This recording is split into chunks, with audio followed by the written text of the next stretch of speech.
President Biden's State of the Union address is in the books right now. As expected, Democrats applauded. Republicans, well, they made some rude remarks, and the president made his case to the American people that he deserves the second term.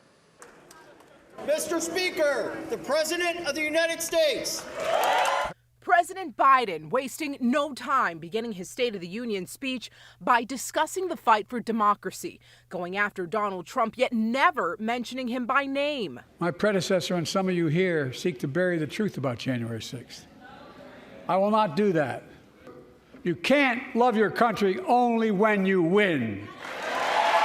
The fiery and at times combative speech highlighting a wide range of issues, beginning most notable with women's reproductive rights. Biden delivered a message to Republicans and the Supreme Court justices in attendance. My God, what freedom else would you take away? Clearly, those bragging about overturning Roe v. Wade have no clue about the power of women. The president scolded Republicans for not passing his bipartisan border security. This bill would save lives and bring order to the border.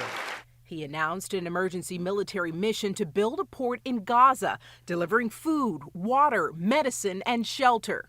Biden says despite the many issues the country faces right now, he remains optimistic. But after the speech, Republicans, well, they're painting a different outlook.